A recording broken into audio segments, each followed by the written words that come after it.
Hi வணக்கம் எல்லோருக்கும். இன்றைக்கி ஒரு மினி விலாக் தான் பார்க்க போகிறோம். அம்பாசமுத்திரம் டு தென்மலா போகிற ட்ரிப்போட விலாக் தான் பார்க்க போகிறோம். எங்களோட குட்டி குலோப் ஜாமுனுக்கு இன்றைக்கி வந்து செகண்ட் பர்த்டே. ஸோ அதை செலிப்ரேட் பண்ணலான்னு தான் சொல்லி அங்கே கிளம்பிட்டோம். இது என்னோடய பையனோட அழகான படம் தான் நான் வரைஞ்சிருக்கேன். ஏதோ எனக்கு தெரிஞ்ச மாதிரி வரைஞ்ச ஹாப்பி பர்த்டேன்னு போட்டு வச்சாச்சு. இதெல்லாம் வரைஞ்சிட்டு ஒரு ஃபோட்டோஸ் எல்லாம் எடுத்துகிட்டு நாங்கள் வந்து அம்பாசமுத்திரத்துலேருந்து தென்மலா போகிறதுக்கு வந்து கிளம்பிட்டோம். பக்கத்தில் இருக்கிற விநாயகர் கோயிலுக்கு தேங்காய் உடைச்சிட்டு அப்படியே கிளம்புறதுக்கு ரெடி ஆயாச்சு. ஹஸ்பண்ட் பவுலிங்கெல்லாம் பண்ணிகிட்டு இருந்தார். நெக்ஸ்ட்டு அத்தை வாங்கி நல்லா தேங்காயெல்லாம் உடச்சிட்டு வந்துட்டாங்க. ஸோ பையன் வந்து தூங்கிட்டான். அதனால் அவன் கொஞ்சம் லேட்டாகவும் ஆயிடுச்சு. அவனுக்கு ட்ரெஸ் எல்லாம் காருக்குள்ளேயே வச்சு போட்டுக்கலாம்னு சொல்லிவிட்டு அவனையும் தூக்கி உள்ளே போட்டுட்டு கிளம்பிட்டோம். க்யூட் குலாப் ஜாமுன் தான் நல்லா என்ஜாய் பண்ண வர ட்ரிப்பில். அவருக்கு வந்து அப்படியே காரில் ஜாலியாக போயிட்டு இருக்கிறது வந்து ரொம்ப பிடிக்கும். அழகாக முன்னாடி உட்காந்துக்கிட்டு எல்லாத்தையும் சுற்றி பார்த்துட்டு அழகாக வருவான் அவன். அவனுக்காக தான் நாங்கள் இப்போ இங்கே போகிறோம். போகிற வழியெல்லாம் சூப்பராக இருந்துச்சு. எல்லாத்தையும் பார்த்துட்டு அப்படியே கிளம்பிட்டோம். நாங்கள் வந்து தென்காசி ரூட்டில் பழைய குற்றாலம் போய்ட்டு அங்கேருந்து செங்கோட்டை வழியாக தென்மலா போகலான்னு தான் பிளானு. அப்படி தான் போக போகிறோம். இப்போது நம்ம வைபுக்கு ஏற்ற மாதிரி சாங்கெல்லாம் போட்டுட்டு வைப் ஒரு அளவுக்கு செட் பண்ணிவிட்டு அப்படியே பாட்டு போட்டு அந்த ரோடெல்லாம் பார்த்துட்டு அப்படியே வந்து கிளம்பிட்டோம்.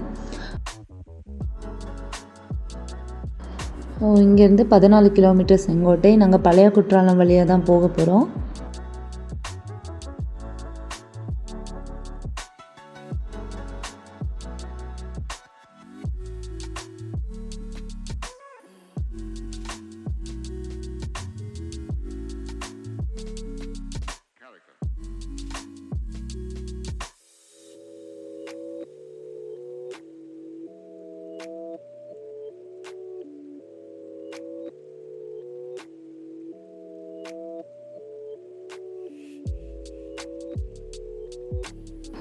இந்த குட்டி பையனுக்காக தான் எல்லாமே. அழகாக அப்படியே க்யூட்டாக உட்காந்துக்கிட்டான் இவன். நல்ல சேட்டை, ரொம்ப சேட்டை இவனுக்கு. நல்ல ஜாஸ்தியாக சேட்டை பண்ணுறான் இவன். குற்றாலம் போகும்போது அந்த மலைங்கள்லாம் அழகாக இருந்துச்சு. ஃபுல்லாக கொஞ்சம் ஃபாகியாக இருந்த மாதிரி தான் இருந்துச்சு. பார்க்கவே நல்லா இருக்குல்ல.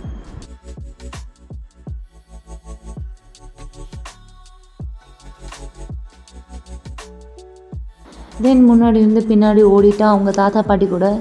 தாத்தா பாட்டியோட பெட்டு அவன் தான். ஸோ ஃபுல்லாக பின்னாடி போயிட்டு ஒரே ஜாலியாக என்ஜாய் பண்ணிகிட்டு இருந்தார் சார்.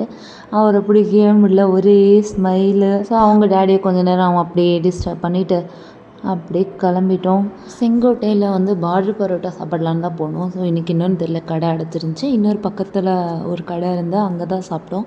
சூப்பராக இருந்துச்சு சாப்பாடு. பரோட்டாவும் அண்ட் பிரியாணி சாப்பிட்டுட்டு அப்படியே வந்து நாங்கள் புளியரை வந்துட்டோம். கேரளாவிலேருந்து தமிழ்நாட்டில் இருந்தும் நிறையா லாரி அந்த மாதிரி தான் போயிட்டு வந்துட்டு இருந்துச்சு. இது வந்து எஸ் பெண்டு தெரியும்ல. வண்டி திரும்பறதுக்கு எவ்வளோ கஷ்டப்படுது பாருங்கள் அந்த ட்ரக்கு. நாங்களும் அதுக்கு பின்னாடியே தான் போயிட்டுருந்தோம். நிறைய வண்டிங்க இருந்துச்சு. லாரிங்க தான் எவ்வளோ லோடோட போகிறாங்கன்னா அவ்வளோ லோடோட போகிறாங்க. கேஎல் காரெல்லாம் அப்படியே நடுவில் தான் அந்த சந்தில் பூந்து போயிட்டு இருக்காங்க. அவங்க கொஞ்சம் கூட வெயிட் பண்ணணுன்னு அந்த ஒரு இதே கிடையாது. பின்னாடி ஆளுங்க வராங்க, அவங்கள டிஸ்டர்ப் பண்ணால் போகணும், அந்த இதுவுமே கிடையாது. அவங்க பாட்டுக்கு போயிட்டே தான் இருக்காங்க. அவங்க வண்டி ஓட்டுறதுமே அவ்வளோதான். நமக்கு வந்து பயமாக இருக்கும் உள்ளே உட்காந்துருக்கும் போது. அது முன்னாடி சீட்டில் உட்காந்துருக்கும் போது அந்த வண்டியெல்லாம் கிட்ட வரும்போதே ஒரு மாதிரி நெஞ்சுக்குள்ளே திக்குன்ற மாதிரி தான் இருக்குது. எனக்கெல்லாம் பண்ணுறது கஷ்டம். பாவம் பார்க்கும்போது தான் தெரியுதா. அவர் வந்து ஓட்டிகிட்டு வரான். ஆனால் நம்ம பக்கத்தில் உட்காந்துட்டு தூங்கிட்டு அவங்கள நோண்டிட்டு டிஸ்டர்ப் பண்ணிகிட்டே தான் வர மாதிரி இருந்துச்சு. எங்கள் சார் வந்து ரொம்ப டயர்டாகி கோவில் ஃபங்க்ஷன் நிறைய இடத்துல இருந்துச்சு. ஸோ நமக்கு வண்டிக்கு முன்னாடியே நின்றுட்டுருக்காங்க. அவங்க அந்த பக்கம் இந்த பக்கம் போகவே இல்லை. அவங்க ஆள் வந்து காசுக்கு கொடுக்குற வரைக்குமே நின்றுட்டே தான் இருந்தாலும் நகரவே கிடையாது.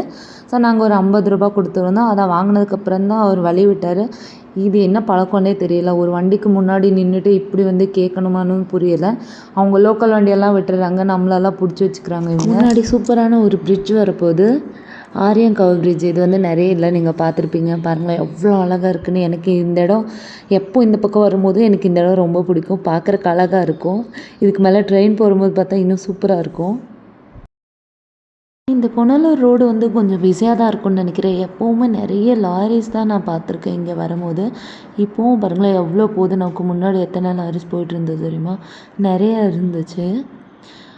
ஆனால் என்னதான் வண்டி நம்ம சேஃபாக பார்த்து ஓட்டினாலும் ஆப்போசிட்டில் வரவங்களும் அதே மாதிரி நம்மளை பார்த்து ஓட்டிகிட்டு வரணும் அவங்க வண்டியை. ஸோ ட்ரைவ் பண்ணும்போது பார்த்து கொஞ்சம் சேஃபாக ஓட்டுங்க. ஒரு வழியாக கஷ்டப்பட்டு எல்லாத்தையும் தாண்டி நாங்கள் வந்து வர வேண்டிய இடத்துக்கு வந்தாச்சு. Thenmala eco resort. இது இங்கே அவங்களதே ஒரு ரெஸ்டாரண்ட் இருக்குது. அந்த நேம் பார்க்கும்போது சூப்பராக இருந்துச்சு. ஜிங்கலக்கா ரெஸ்டாரண்ட். நல்லா இருக்குல்ல ஜிங்கலக்கா. ஸோ இதுதான் என் என்ட்ரன்ஸு. ஸோ இங்கேருந்து தான் போகணும். நம்ம ரூம் வந்து பின்னாடி கொஞ்சம் இந்த ப்ராப்பர்ட்டிக்குள்ளே கொஞ்சம் தூரம் நடந்து போனால் அங்கே வரும். இங்கே நிறைய மீனெல்லாம் வளர்த்துட்டு இருந்தாங்க. நல்லா பெரிய பெரிய ஃபிஷ்ஷாக இருந்துச்சு. இதில் பார்த்தா தெரியும்னு நினைக்கிறேன். நல்லா பெரிய பெரிய மீனாக இருந்துச்சு. அதெல்லாம் பார்த்துட்டு அப்படியே நாங்கள் ரூமுக்கு போகணுன்ட்டு ஸோ கீயெல்லாம் வாங்கிட்டு அப்படியே கிளம்பிட்டோம் செக்இன் பண்ணுறதுக்கு.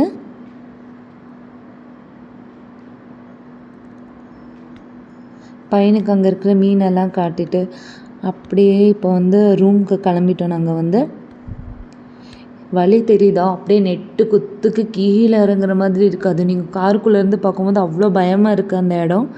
அப்படியே ஸ்லோப் நான் எப்படி சொல்கிறதுக்கு 90 டிகிரியில் இருந்த மாதிரி இருக்குது அந்த ஸ்லோப் இப்படி. ஆனால் இந்த இடத்தெல்லாம் பார்க்கவே பயமாக இருக்காப்பா. எப்படி தான் இவங்க இப்படியெல்லாம் கட்டுறாங்களோ. வண்டி ஓட்டுறவங்களுக்கு தான் இது இருக்குன்னு எனக்கெல்லாம் முன்னாடி உட்காந்துட்டு செம்ம பயமாக இருந்துச்சு. தெரியுதா? ஃபைனலி ரூமுக்கு வந்தாச்சு. இன்றைக்கி நைட்டு பையனோட பர்த்டே செலிப்ரேட் பண்ணிவிட்டு நாளைக்கு ஒரு நாள் இருந்துட்டு கிளம்ப வேண்டியது தான். அந்த விலாக் நெக்ஸ்ட் இதில் பார்க்கலாம். அப்படியே சும்மா வந்து அங்கே வந்தோம். இங்கே வந்து பேம்பூ ட்ரீ ஹவுஸ் எல்லாம் இருந்துச்சு. அதெல்லாம் பார்த்துட்டு கொஞ்சம் நேரம் அங்கே நின்றுட்டு அங்கெல்லாம் விளையாடிட்டு தான் வந்தோம். பாக்கு மரத்துக்கு நடுவில் கட்டியிருந்த ஊஞ்சல் இருந்துச்சு. பாண்ட் இருந்துச்சு. அதுதான் நம்ம ரூமு. அப்புறம் அழகான இந்த பூ சம்பா, தமிழில் என்ன செண்பகப்பூ, இது பறித்து எங்கள் ஆளுக்கு கொடுத்தேன். ஸ்மெல் பண்ணி பாரு எவ்வளோ நல்லா இருக்கும்னு. இந்த மனம் வந்து சூப்பராக இருக்கும்னு சொல்லிட்டு. ஸோ இதுதான் அவரோட ரியாக்ஷன். அவருக்கு ரொம்ப பிடிச்சிருந்துச்சி. அந்த மனம் நல்லா இருக்குன்னு சொன்னாங்க.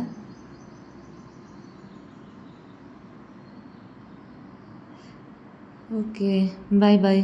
நெக்ஸ்ட் வீடியோவில் பார்க்கலாம். மறக்காமல் இந்த